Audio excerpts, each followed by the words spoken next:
estamos mais uma vez, né, para falar, trazer do nosso coração para vocês as melhores vibrações possíveis.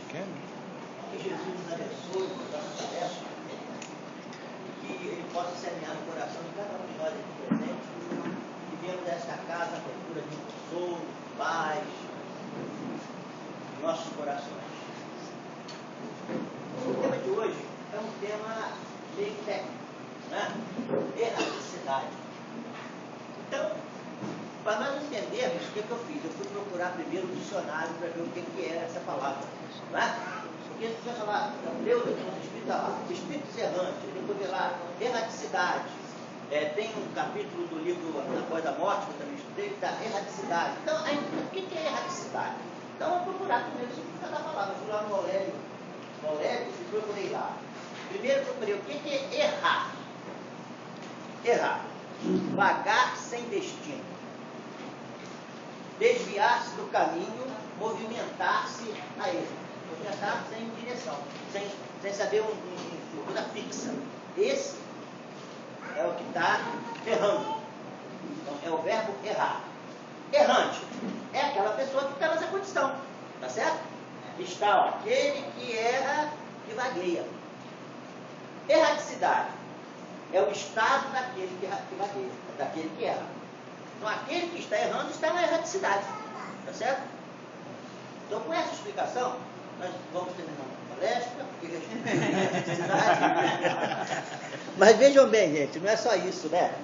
A gente sabe que, quando a gente fala de algum tema, a gente tem que mostrar a utilidade dele para nós. O que interessa nós sabermos o que é erraticidade, o que é errante, o que é errar? Entendeu? Nós temos que trazer isso para nós. E ter alguma utilidade para nós, principalmente nessa casa, que seja importante para o nosso progresso espiritual. No livro dos Espíritos, o Kardec faz a pergunta seguinte: o que é o espírito quando ele deixa a Terra? Aí ele passa a ser um espírito errante. Então, como diz ali, a coisa passa aquele espírito que vagueia, que está sem destino, sem rumo, né? Que não sabe bem o rumo que ele vai. Um exemplo muito importante que quando eu estava estudando, eu peguei, foi da história do povo de Israel. Vocês conhecem a história do povo de Israel, quando estava preso no Egito?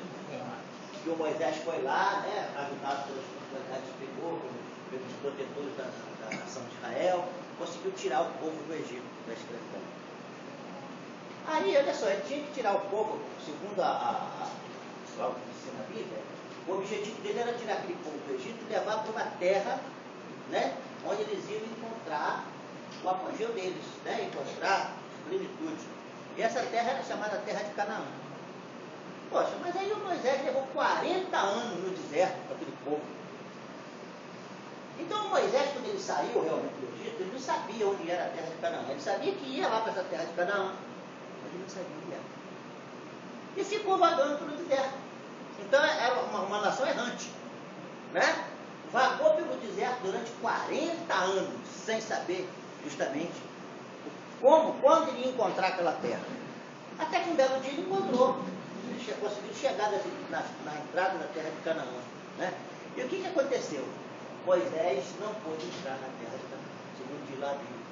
Porque ele tinha uma porção de coisas dentro dele que ele ainda tinha que resolver, porque ele havia, embora ele tivesse conduzido o povo, ele cometeu muitas coisas que não permitia que ele entrasse naquela terra. E então foi possível. Então o irmão dele, que é o Arão, né? Aqui todo mundo conhece, tem o Largo do Arão, um famoso aqui na Serpentina. Então coube a Arão como o povo entrar na terra de Canaã. Agora vamos transformar isso para o nosso espírito, não é? No caso de errante. Nós somos criados por Deus, né? Deus nos cria e nos dá todas as condições para o progresso espiritual e nos dá o tempo infinito, nos dá o tempo indeterminado para que nós possamos chegar à perfeição. Essa perfeição é a nossa Canaã que nós procuramos. Aí você sai lá de Deus, né? E sai, você sabe, a gente sabe realmente onde é, que lugar é esse, onde fica essa todo mundo sabe. Mas você está à procura dela. E o que acontece? Como o povo de Moisés o povo de Israel levou 40 anos no deserto, procurando essa terra de Canaã, quantas 40 mil encarnações nós vamos viver procurando essa terra de Canaã? Nós vamos viver muitas, né? E em todas elas, nós estamos sempre procurando acertar o nosso Terra, procurando esse norte. Aí Jesus fala alguma coisa errada, erra. Aí vai para o oeste, vai para o sudeste e tal. Aí, quando a gente volta novamente, aí volta para o norte outra vez. Aí o caminho vai novamente. E assim vai. Então nós fomos procurando, nós estamos, o vaguear nosso é esse. Quando nós estamos desencarnados, nós somos errantes.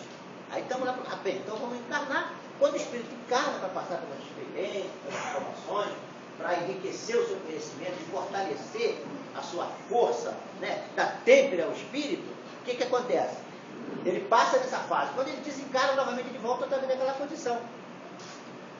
Então, como diz o Kardec, Allan Kardec no livro do Espírito, ele fala o seguinte, que existe espíritos errantes, porque são errantes, espíritos errantes, são só aqueles espíritos inferiores, né? Só os espíritos inferiores são errantes. Aí Kardec diz que não, que nós vamos encontrar espíritos errantes em todas as gradações da escala espírita. É isso?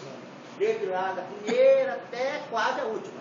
A única classe que não é errante é a classe dos espíritos puros. Quando eles chegam nesse limite de espírito puro, espírito que já chegou à perfeição, esses não são mais errantes. Já conseguiram o quê? Encontrar a terra de cada um deles.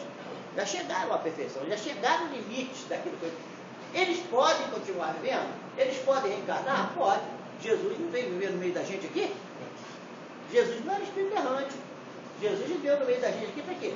Para vir com missão, por exemplo, para dar o trabalho dele, para a proteção, que ele é o protetor do nosso planeta. Ele veio aqui fazer um trabalho maior, não é? Então, esse espírito também pode até voltar em situações extremamente especiais, né?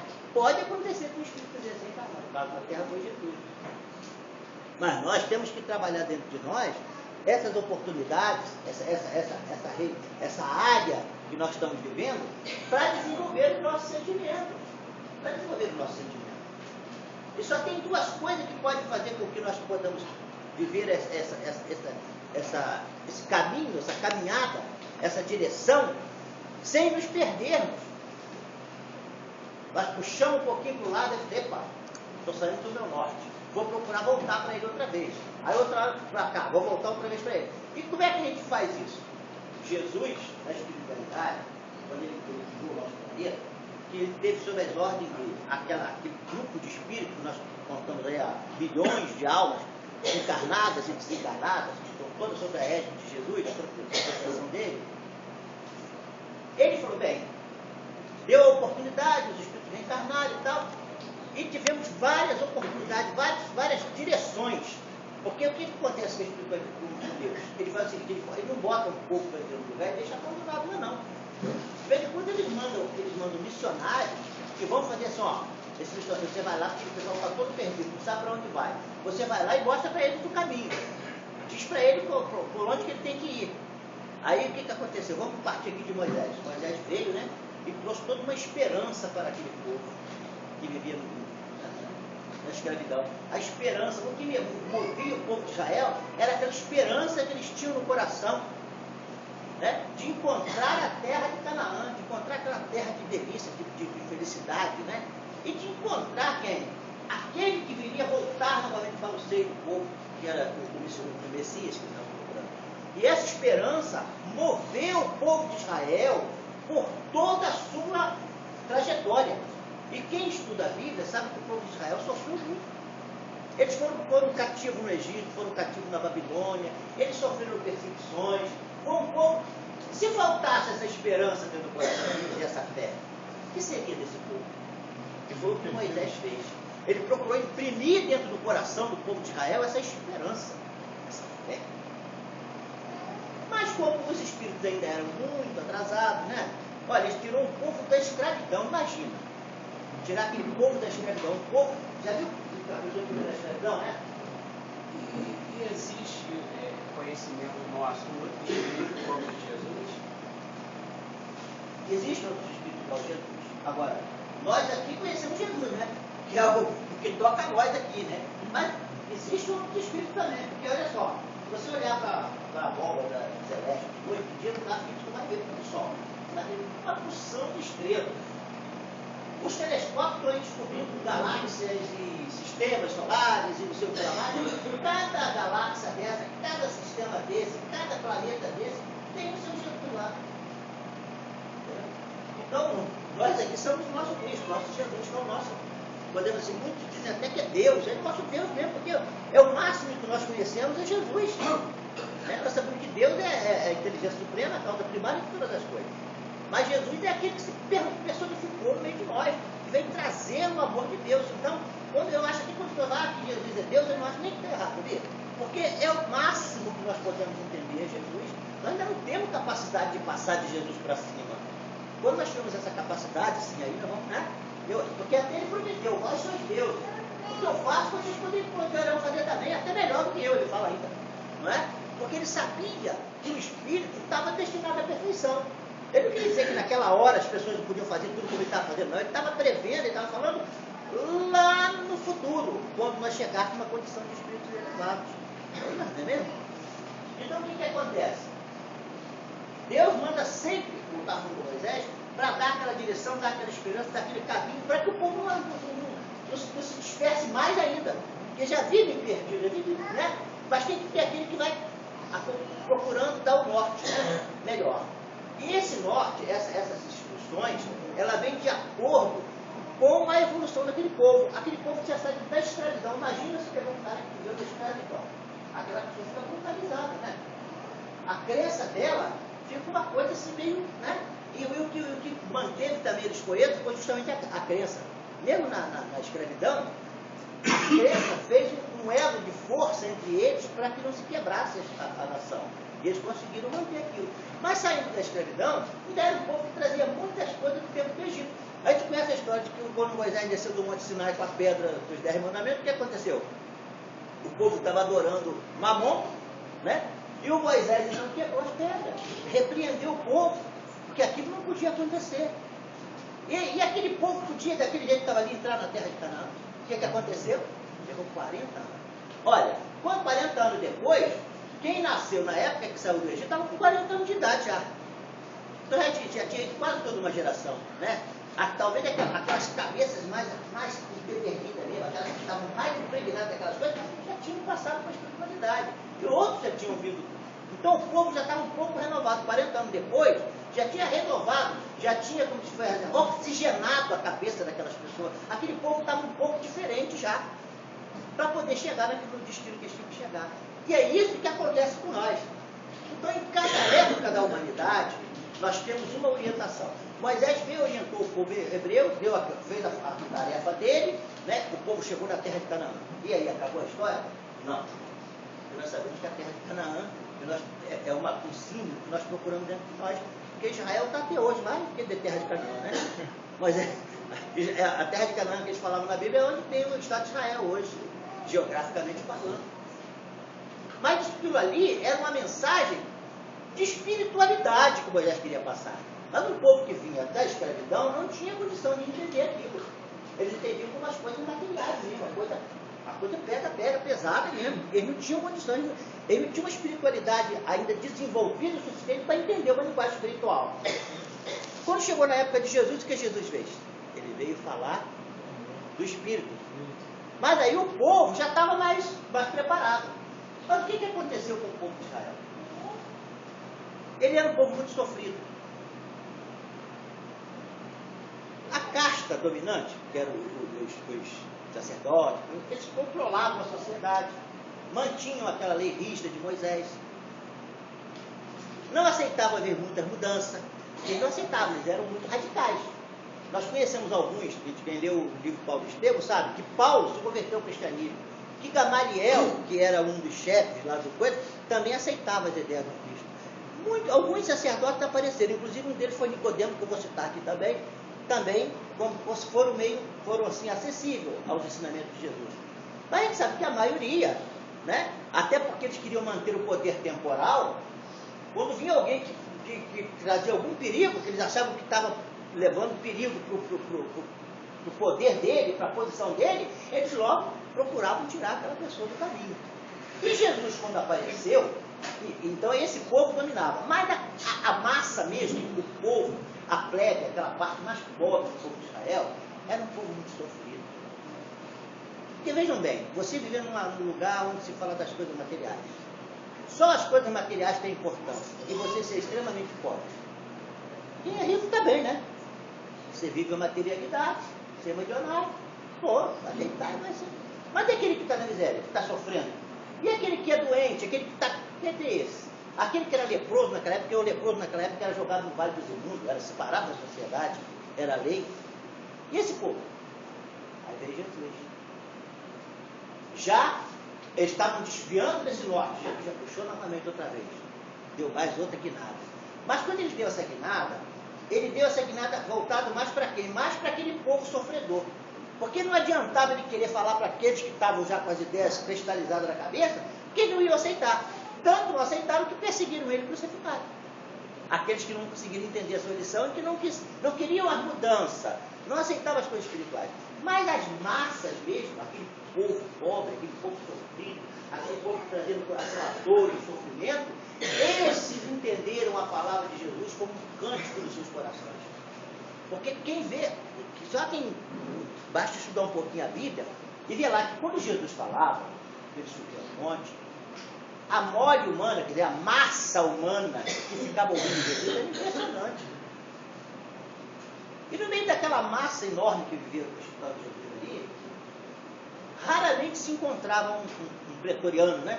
Um daquele lá de Roma, ou então encontrava um da raça lá do dia, que era mais rico, que estava lá no meio. A maioria era gente aleijada, pessoas muito pobres, mães com crianças no colo passando fome. Tudo isso ia encontrar Jesus, porque era ali que era a fonte. Mas, meu Deus, desse mundo de materialidade, eu encontrei alguém que pode me dar um pouco de água para poder sedentar essa febre que existe dentro de mim, esse fogo que queima dentro de mim. Foi com Jesus. Então a massa correu a Jesus. No Sermão do Monte, ele foi como se ele tivesse jogado assim uma água fresca no coração de todas aquelas pessoas, quando ele disse: bem-aventurados sois vós, bem-aventurados os aflitos, porque serão consolados. Imagina, quem é que diria isso naquela época? Bem-aventurados os aflitos, porque serão consolados. E Jesus trouxe a esperança novamente no coração daquelas pessoas. Mas é uma esperança diferente da esperança de Moisés. Porque foi uma esperança espiritualizada. Não aquela esperança das coisas materiais. Porque quando Jesus falou, bem-aventurados os aflitos, porque serão consolados, ele não estava falando daqueles aflitos que iam ser consolados das coisas materiais, não. Ele estava falando do espírito. Porque ele estava falando daquele que sofre, daquele que tem dor, daquele que passa dificuldade. Ele estava falando para esses. E esses carregam em seus corações muito sofrimento. Mais sofrimento moral, mais sofrimento espiritual do que o sofrimento físico mesmo. E o que eles precisavam era que alguém os amasse. E Jesus veio com um amor maior. Então ele mexeu com essa massa. Essa massa toda ia procurar Jesus. Eram as prostitutas, os ladrões, as pessoas pobres e tal. No meio, porque isso sempre existe também, porque a gente sabe que o problema é espiritual, né? Que o progresso, sempre existia lá uma pessoa rica que estava no meio. Nós conhecemos vários casos de pessoas ricas. E uma das que mais me toca, agora vou citar aqui, porque me toca muito mesmo essa. Foi quando Jesus estava andando pela rua e encontrou um centurião romano. Um homem rico. O centurião era um homem rico. Ele tinha muito poder, porque ele era representante de César ali naquela região, e ele tinha uma quantidade de soldados enorme ao seu comando, e as suas casas geralmente eram palácios, eram muito ricos mesmo. E um dia ele encontrou Jesus no meio do caminho. Ele falou: Senhor, cura a minha filha que está doente, que está com febre em casa. Ele era um pai extremado, era um homem do povo, um homem de autoridade, tinha aquela coisa, mas era um homem que adorava a sua família, tinha um amor muito grande para os seus filhos, para a sua esposa, para a sua casa, para a sua família. E ele foi procurar Jesus, ele naquela condição alta, foi procurar o lugar do povo, que vivia no meio das pessoas, porque Jesus era desprezado. Porque quem é esse cara? Ele vive no meio dos pobres lá. Até os pessoal lá tinham falado, se ele fosse importante, ele vinha para cá ver junto com a gente aqui, porque nós somos importantes. Ele não, ele vive com o povo lá. Mas ele não. Ele foi ao encontro de Jesus. O Senhor, cura minha filha que está doente. Aí Jesus falou: tá bom, vamos lá na sua casa. Ele: epa, eu não sou digno de doença na minha casa. Eu sou rico.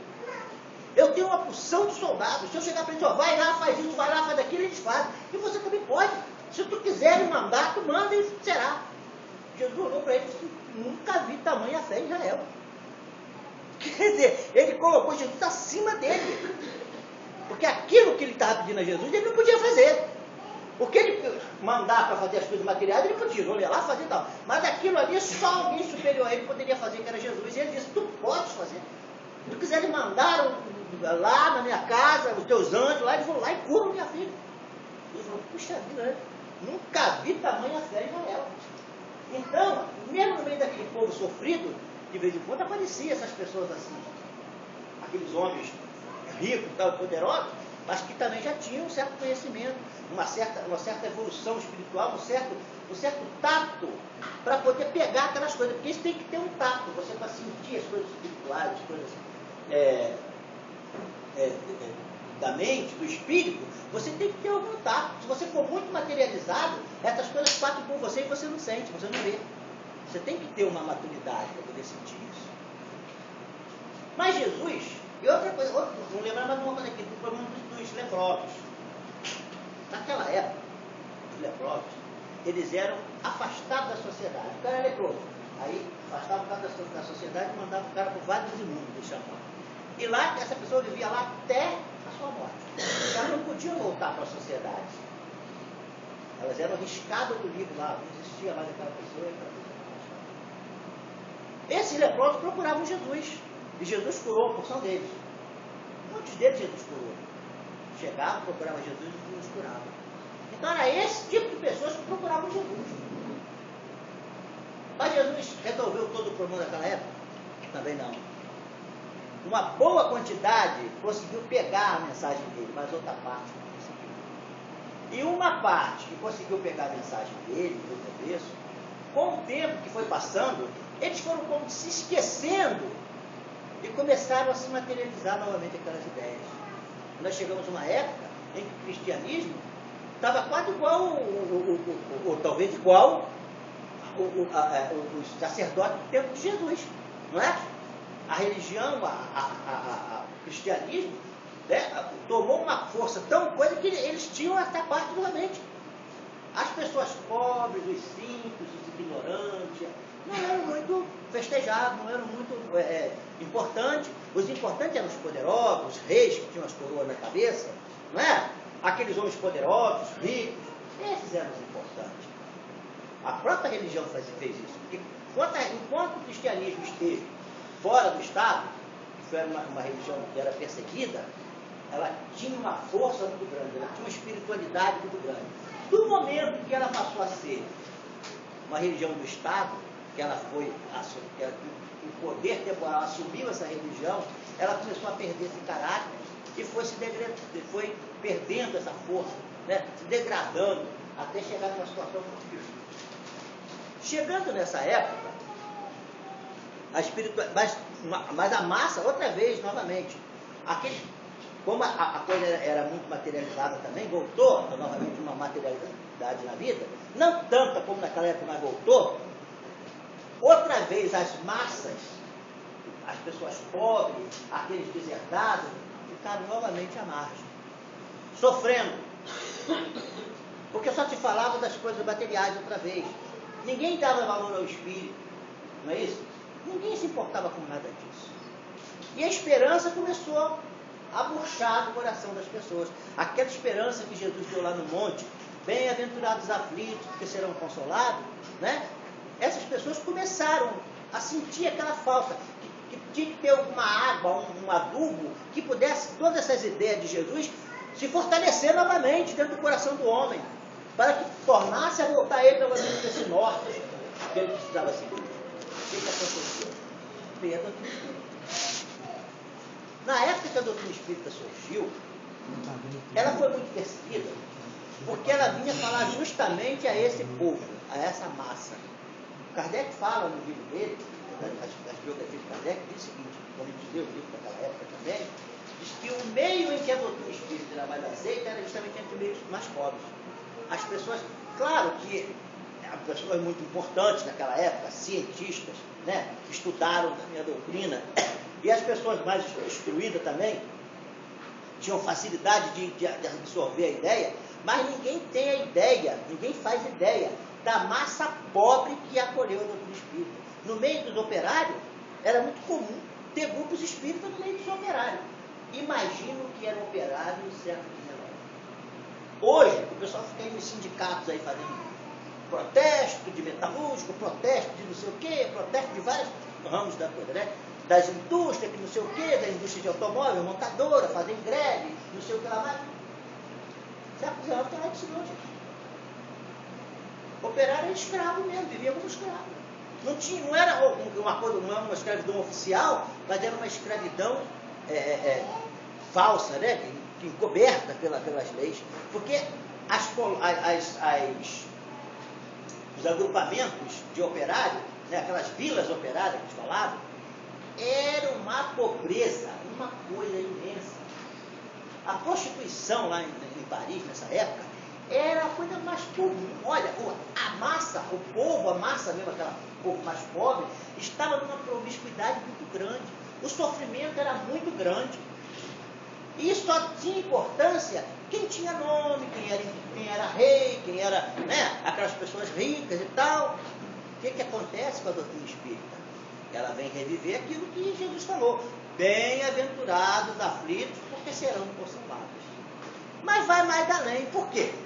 Porque quando ela fala bem-aventurados os aflitos, porque serão consolados, ela já vem explicar como. Porque na época de Jesus, ele não tinha como falar do Espírito, né? Das manifestações de Espírito, que a gente morria, ia para o mundo espiritual e depois retornava. Ele falou isso, mas falou com a linguagem figurada. A doutrina espírita veio mostrar com A mais B como essas coisas se processavam. Então, o que aconteceu? Novamente, ele começou a ser perseguido pelos poderosos. Por quê?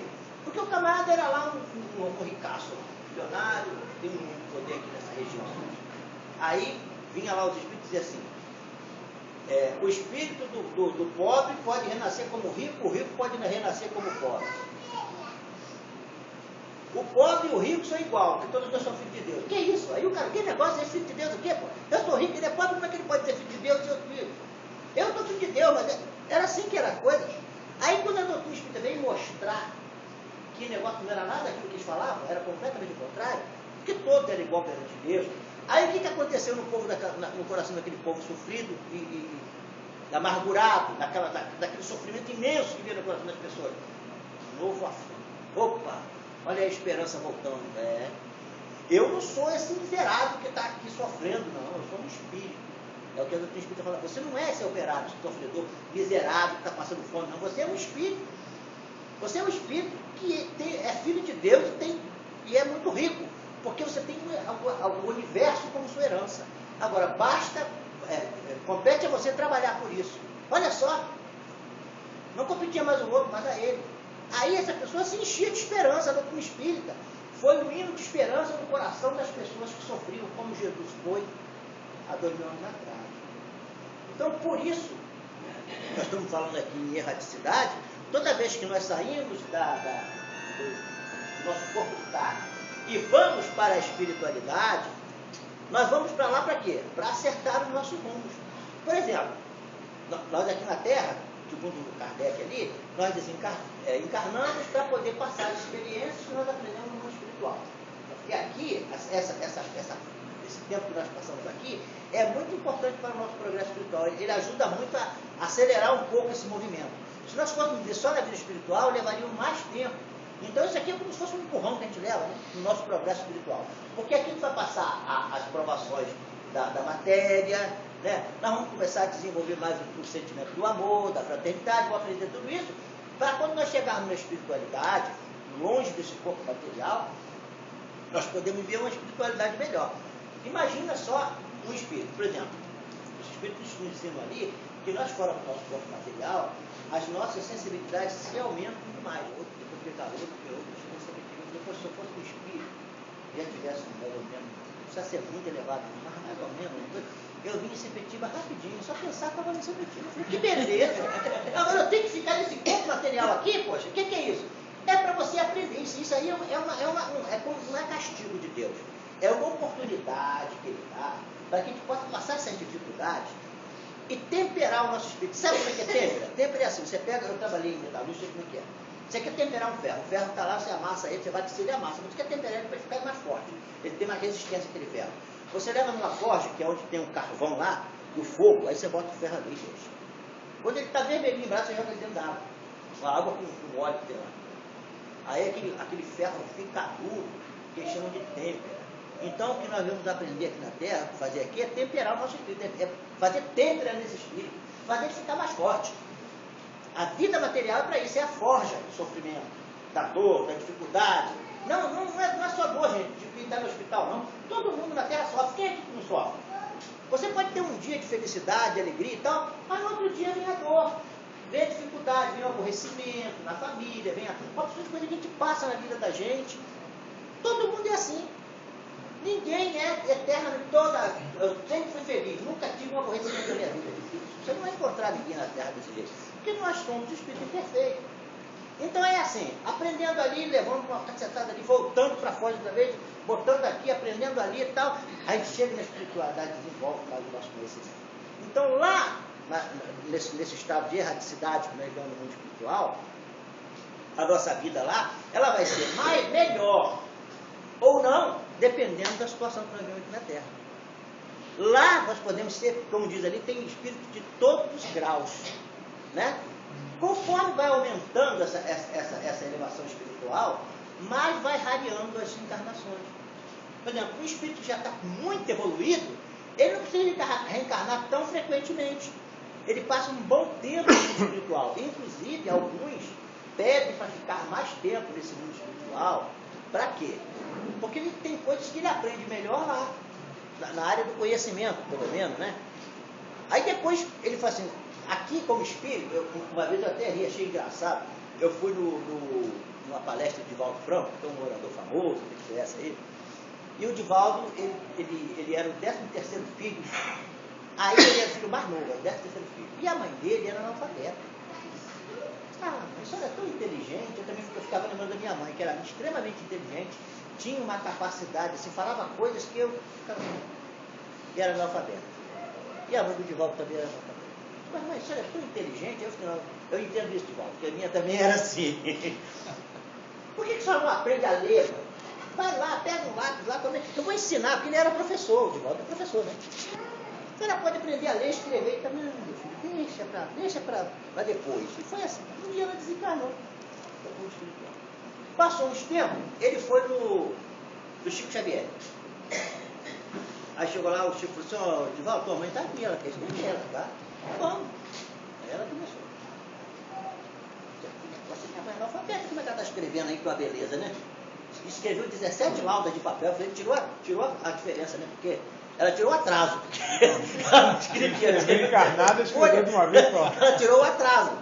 Aí foi lendo a mensagem e tal, de outro dia. Aí ele foi e perguntou a ela, esse caso, né? Ela disse, meu filho, eu aqui no mundo espiritual, em 6 meses, eu aprendi tudo que eu precisava aprender na Terra, como espírito desencarnado. A facilidade de ter o espírito, né? Eu não falei aqui agora que a gente fica mais leve, que a gente pode... Então, o cérebro também, o cérebro espiritual, a parte da mente, do conhecimento, ela também tem uma capacidade maior de aprender, de apreender, né? de somar conhecimentos. Então, quer dizer, em pouco tempo, no mundo espiritual, você aprende toda uma coisa que aqui você levaria muito tempo para fazer aqui na Terra. Mas o problema, mas a chave do negócio é essa. Você aprende lá, desenvolve lá, vem provar aqui. O aluno, quando passa a faculdade todinha estudando, ele passa, estuda a faculdade todinha. Quando chega no final, ele não tem que vir aqui fazer, não tem que ir lá na frente do professor fazer a prova? Sim. Você aprendeu mesmo? Tá, ele disse assim. E olha que prova é um negócio difícil, né? A gente vai fazer prova de susto, a gente fica nervoso, é um problema sério. E aqui também, né? Essa prova aqui também faz a gente ficar nervoso, faz a gente suar, sofrer, né? Mas é importante para isso, porque quando você sai daqui, o que acontece? Ô, meu filho, você passou na prova, você agora está mais forte, você agora está melhor, você agora desenvolveu mais, está um espírito mais evoluído, mais esclarecido, você ganhou mais pontos aqui, né? Você agora cresceu. Aí você aprende, volta novamente. E vai aprendendo a pegar esse rumo aí dentro da erraticidade, que nós vamos vivendo quando nós deixamos a Terra, até chegar um ponto que nós chegamos no nosso norte. que é a perfeição. Chegou lá, o Espírito não precisa mais de jeito. E eu estou falando disso por quê? Procuramos falar dessa esperança, dessa coisa, porque nós estamos numa casa espírita. E a doutrina espírita é a doutrina da esperança. Quando nós viemos para cá, até eu que vim também fazer a exposição, nós viemos na esperança de encontrar alguma coisa dentro de nós. Eu de aprender mais com o que eu estou falando, com o que eu estou estudando. Vocês me ouvirem aqui com paciência, a minha palração aqui, que eu sou um palrador profissional, gosto muito de falar, ouvir com paciência as minhas palavras e procurar raciocinar em cima delas. É uma casa de esperança? É. Por quê? Porque aqui nós vamos aprender o ensinamento da doutrina espírita. O que nós falamos sempre aqui? Aqui não existe nem maior, nem menor. Todo mundo é igual. Tinha até uma companheira ali, uma companheira também de doutrina espírita, uma pessoa muito estudiosa, que ela dizia assim, porque o espírito desencarna, e aqui a gente fala, né, doutor Herman, né? Lá era doutor Bezerra de Menezes, o outro é doutor não sei o quê. Aí ela falou assim, Ismael, o espírito quando desencarna, ele não é doutor coisa nenhuma, ele é espírito. Doutor é título daqui da Terra. Mas o doutor Herman fala aqui pra gente aqui. Ele me chama de doutor, mas meu nome é Herman. Herman, então ele está correto, é isso aí. Assim mesmo aqui dentro da casa espírita.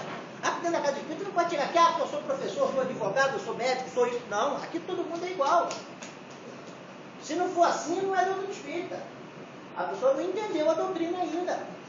Que onde vai ter fraternidade, vai ter entendimento, igualdade, se nós procuramos nos colocar um acima do outro? Não pode. Então, passou daquela porta para dentro, todo mundo é igual. Não existe maior nem menor, né? Agora, existe aquele que se esforça mais para dar do seu coração para o outro. Né? Existe aquele que se esforça mais, que é mais dedicado, procura entender melhor isso e viver melhor isso. Mas é só isso, não existe nada de diferença. E você vê que a gente aqui realmente é fraterno, a gente aqui não tem. A gente vive uma relação tão boa aqui dentro dessa casa, que a gente nem sente mesmo, sabe? Se existe lá fora na sociedade, pelo menos aqui dentro a gente não vive. A gente vive uma coisa de fraternidade, de entendimento. E isso não é um consolo para o nosso coração? Então vamos lá para fora, a gente encontra, gente. Se você vai no gabinete de um político qualquer, uma pessoa importante, você tem que passar por várias pessoas para chegar no camarada. E olhe lá se você chegar, porque eu não posso atender porque minha agenda está muito ocupada. Às vezes não dá nada, não quer atender o camarada, não atende mesmo. Desiste. E você é esquecido. O político, quando vai lá, porque eu precisa asfaltar minha rua, precisa botar água na minha casa. Não, vou botar assim, só bota em mim, então sai dali e vai embora.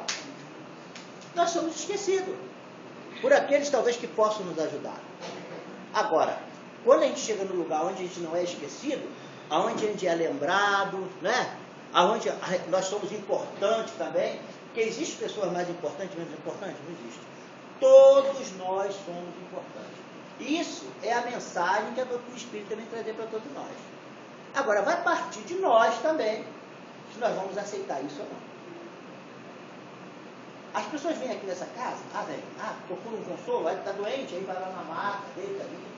É importante, porque ali a pessoa vai receber o carinho, né, o atendimento, às vezes nem é tanto fisicamente, né? A pessoa não vai sentir isso nem, mas aquele carinho, aquela atenção, aquela atenção que você está dando para ele, porque tem pessoa lá fora que ninguém liga para ele, ninguém se importa com ele. Aí eu cheguei ali, as pessoas me trataram como se eu fosse o presidente da República, rapaz. Me levaram para um lugar lá, me botaram uma coisa lá, poxa, mas tem que ser assim mesmo, tem que ser diferente? Não, tem que ser assim mesmo. Quem que a Dilma é melhor do que a gente? Né? Em que esses homens são melhores? Nada. Eles apenas estão numa sociedade onde existe uma hierarquia e eles estão lá, por enquanto eles estão lá. E a doutrina espírita diz para a gente que podem depois reverter e voltar para cá para baixo. Então esse é o ensinamento da doutrina espírita. E quando nós temos esse conhecimento, que ele vem para o nosso coração, nós temos que pegar ele e procurar passar para a prática da nossa vida do dia a dia. Procurar viver isso. Então, olha só, nós estamos aqui 40 e tantas pessoas, talvez, não sei, não sei, mas talvez 50, 40 e pouco. Cada um de nós, né, nós não vamos para o mesmo lugar quando saímos daqui. Um vai para um lugar, outro vai para o outro, se espalham, não é assim? E o mais importante é que cada um é um pontinho que saiu daqui de dentro. Um conhecimento que ele põe aqui e com o amor que ele recebe aqui, ele sai e leva para onde ele vai aquilo. Ali ele vai ser uma célula multiplicadora. Procurar passar para aqueles que vivem com ele ali dentro daquele meio social onde ele vive, um pouco do que ele aprendeu aqui, do que ele viveu aqui, do que ele sentiu aqui. Nós falamos aqui em planeta de regeneração, né? Que é, digamos, da Canaã, né? Que não vai ter sofrimento, não vai ter mais doença, não vai ter, né? Vai ter sofrimento mais pouco, porque, mas não vai ter mais as doenças que nós conhecemos, as cadeias vão acabar, a sociedade vai ser mais coisa, né? Melhor. Mas como é que nós vamos fazer essa mudança? Mas a mudança que vai fazer vai ser a ONU lá. A ONU vai baixar lá um decreto internacional. Todos os governos dos países vão baixar lá uma lei lá. Né? Os congressos, as assembleias dos países todos vão fazer leis lá maravilhosas, não vai mudar, não é? É esse que sai. Eu estou falando aqui do nosso grupo aqui, da Cristo, mas também aquele que é da Igreja Batista, que é da Igreja Católica bem orientada, tem muita igreja orientada, né? Tem uma orientação, o padre é uma pessoa fantástica, tem padres que são maravilhosos, são caridosos demais. Porque isso aí é outra coisa que a doutrina espírita diz. Ela não tem esse negócio, porque é só a doutrina espírita, não. Quem olhar ali o livro dos espíritos ali vai ver, mensagem do bispo de não sei de onde, mensagem do israelita, mensagem do não sei o que lá. Tem. Na espiritualidade eles vivem lá. Aqueles que já chegaram a um certo grau de evolução espiritual, para eles não existe mais esse negócio de sectarismo religioso, não. Eles convivem numa felicidade, num entendimento muito grande. O maior exemplo é o mentor espiritual da casa, Frei Rogério. Frei Rogério era o quê? Era da Igreja Católica, não era Frei. Então o que acontece? Então cada um que sai de um lugar desse, quando vem aqui e recebe essa esperança no coração, que ele sai lá para fora, ele chega no lugar onde ele vai viver, ele é uma célula multiplicadora. Procurar passar isso. Viver isso que aprende aqui dentro, do carinho que recebe aqui dentro, dos ensinamentos que a doutrina espírita dá. Não meu, olha só, eu também estou no meu barco com vocês. A Terra é um grande barco e está todo mundo aqui dentro. Jesus é o timoneiro que está lá na frente guiando o barco, né? Mas então eu também faço parte da tripulação. Eu sou um viajante lá comum lá que está lá dentro, entendeu? Procurando também encontrar esse norte aí que está meio difícil. Estamos todo mundo no mesmo barco, todo mundo na mesma situação. Então, por isso mesmo, é muito importante que nós estejamos na mesma situação para que nós possamos entender a fraqueza do outro quando nós falharmos. Se nós nos colocarmos acima, quando o outro falha, faria, esse cara não tem força nenhuma, ele não tem fé nenhuma. Veja só, ele não tem fé não. Por que você se acha melhor, com mais fé do que o outro, com mais força do que o outro? Mas quando nós estamos nivelados, o que acontece? Poxa, ele hoje fez isso assim, fraquejou, amanhã sou eu, né? Porque eu também tenho que ter olhado no vidro, né? Fulano fez essa coisa errada ali, coitado. Vamos lamentar. E não vamos jogar pedra nem criticar, porque amanhã pode ser eu que estou no lugar dele, porque eu não sou perfeito. Nós não somos perfeitos, eu estou aqui falando, nós não somos. Não vamos querer nos enganar, mas vamos procurar aproveitar isso que está sendo dado para nós. Cada casa religiosa, cada centro espírita que se abre, cada local que a gente vai para aprender, é essa oportunidade que nós estamos tendo, quando nós estamos lá no estado errante, que nós encarnamos, é a oportunidade que nós estamos tendo, para quando nós voltarmos novamente para essa erraticidade, para essa região, esse estado de espírito livre, no procura do nosso rumo, nós podemos ser melhor. Nós vamos ficar toda a vida nesse negócio, vem, aí volta do mesmo jeito, vem, ou volta pior ainda, não. Vamos procurar melhorar. Esse é o objetivo. Vamos ser inteligentes, porque isso é inteligência. Não é? Aproveitar a oportunidade que nós estamos tendo é um sinal de inteligência para todos. Olha, eu não vou me alongar muito não, sabe? Porque eu acho que a nossa mensagem já passou. Todo mundo entendeu o que é reticidade? Quem não entendeu o que é reticidade? Quem não entendeu, pergunta de novo para o Ismael, hein? Então, olha só, eu falei o quê? Que errar é aquele que vagueia. Né? Errante, não, errar é vaguear, é o verbo, né? Errante é aquele que vagueia. E a erraticidade é o estado daquela pessoa que está naquela... Então, todos nós, quando estivermos desencarnados, estamos procurando lá o nosso norte, lá, porque nós... Inclusive, eu não citei aqui a parte de Jesus, não, vou citar agora. No Evangelho, eu até esqueci, falei tanto que eu esqueci da coisa aqui. No Evangelho tem uma parte que Jesus fala do nascer de novo, que é o capítulo Nascer de Novo. O Espírito está lá na erraticidade, né? Ele vai nascer de novo. Aí tem lá um doutor da lei, chamado Nicodemos, que vai lá questionar Jesus sobre a reencarnação, sobre a volta do Espírito ao corpo de carne. Aí, então como é que eu posso nascer de novo? Jesus, bem-aventurado que eu... para que quando chega ao reino do céu, eu preciso que ele nasça de novo. Aí o Nicodemos pergunta para ele assim, como é que eu posso nascer de novo? Aí Jesus questiona lá, conversa com ele, explica ele um monte de coisa. Aí ele fala assim, pô, mas eu teria que ficar pequeno novamente, entrar na barriga da minha mãe para nascer de novo? Né? Aí Jesus disse, ó, se eu falo das coisas daqui da terra, tu entende? Como é que eu vou entender das coisas do céu? Não se escandalize que eu diga que tem que nascer de novo. Deixa eu ver se eu consigo ler aqui na íntegra, porque é melhor, né? Conforme está lá no texto, ele diz assim, ó. Jesus lhe respondeu, em verdade, te digo, se um homem não renasce da água e do Espírito, não pode entrar no reino de Deus. O que é nascido da carne é carne, o corpo é da carne. O que é nascido do Espírito é Espírito. Aí vê o que ele vai falar aqui agora, ele vai falar do Espírito errado, quer ver, ó. Não te admires que eu te haja dito ser preciso nascer de novo. O Espírito sopra onde quer. Ó, é aquele. Né? Jesus falou do Espírito errante aqui, viu? Como é que a gente pega lá dentro da coisa, a pessoa não entende, aí vai lá estudar e consegue achar ali, ó. O Espírito sopra onde quer e ouves a sua voz. Mas não sabes de onde vem, nem para onde vai. Olha aí, o cara que está vagueando, o cara que está errando. Ele sabe de onde vem, ele sabe para onde vai, não sabe. Jesus estava falando do Espírito errante, que ia reencarnar. Jesus falou do Espírito errante no Evangelho, na Bíblia, mas não tínhamos entendido aí naquela época. Então, quer dizer, nisso tudo, nós temos que tirar um ensinamento importante para nós, porque se nós estudarmos tudo isso, né, e não valer nada, não trouxer nenhuma mudança no nosso coração, nenhuma transformação em nós, vai ser perdido, né? Então vamos procurar fazer com que a gente possa praticar isso no dia a dia da nossa vida. Nós vamos sair ganhando, tá certo?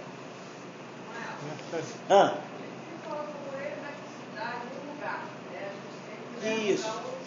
Mas não é um lugar, Não. é um estado do Espírito. É o estado do Espírito. É porque a coisa é grande aqui, o texto é muito grande, eu não consegui fazer uma... Nesse livro aqui, ó, Depois da Morte, do Leon Denis, tem um capítulo aqui, ó, erraticidade, ó, para vocês verem aqui, ó. É o capítulo 34, erraticidade. O que ele diz que é erraticidade? Que esse espaço imenso que nós vivemos, que engloba todo o nosso universo. Porque não existe espírito de todos os graus. O Kardec não fala lá que existe até espírito quase puro que está na realidade ainda, aquele que não chegou à realidade, está quase chegando para a realidade ainda. Então existe esse mundo imenso, esse universo imenso, e os espíritos estão aí, ó, transitando para todo lado.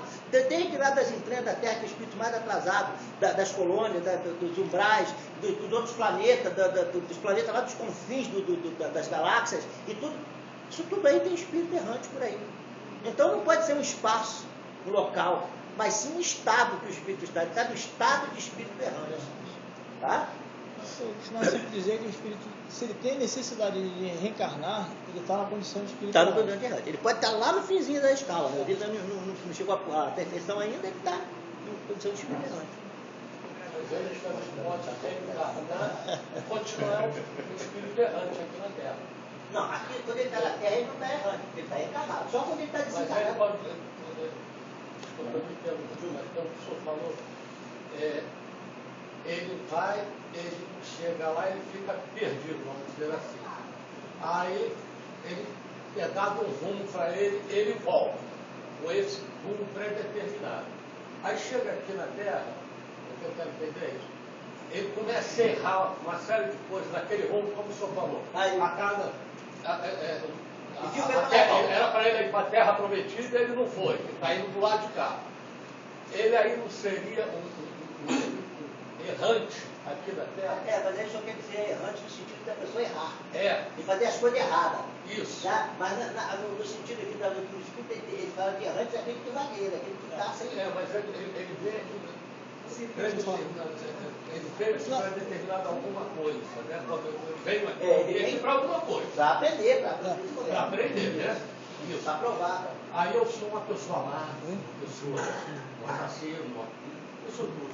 Eu seria um errante, um espírito, esse espírito que ainda não se encontrou lá, mas não fez, continua errando. Como encarnado não, só como espírito desencarnado. Dizer que o espírito desencarnado ele erra. Agora, como encarnado ele pode ser errado no sentido de errar, né? Aquele cara que faz as coisas erradas. Ele não está Ele é um vagueando. espírito errado, não errante. Até porque, Errado, isso aí. até porque o corpo físico funciona como se fosse um filtro.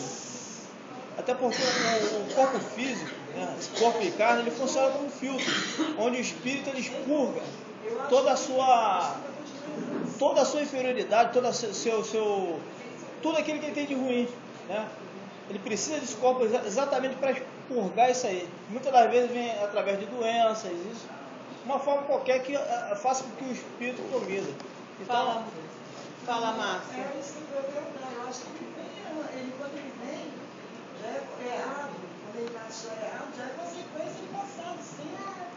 Mas é preciso lembrar só uma coisa. Esse termo erraticidade ele só se aplica à posição do espírito entre encarnado e espírito propriamente dito. Ou aí, quando ele veio encarnado, ele já vem para sofrer as expiações dele, ou as coisas boas que ele vai trazer, que também tem espírito que vai fazer coisa boa. Então, a erraticidade é justamente aquele momento, entre o momento que ele morreu e está sendo direcionado para alguma coisa. Aí está a erraticidade. Tá? Ele encarnou? Não. Porque essa erraticidade é justamente que ele não tem ainda um norte, como ele muito bem disse. Não tem um rumo. Não tem um rumo adequado. Então ele chama de erraticidade. No momento que ele assumiu aquele rumo, então ele vai fazer um plano de reencarnação ou um plano de superação, né? Que às vezes ele vai crescer, vai se transformar mais assim. Quando ele vem para a Terra, ele tem um rumo. Então ele não está vagueando mais por aí, Não tá vagueando, entendeu? Ele tem um rumo que pode ou não ser cumprido aqui na Terra. Bom ou ruim? Bom ou ruim, entendeu? Vai depender do livre-arbítrio. Fala, Márcia, você ainda está com uma interrogação aqui. Fala. Vai depender Fala. do livre-arbítrio. Se Fala, se pergunta. ser melhor, ele vai. Fala, filho. Pode. Pergunta, Márcia.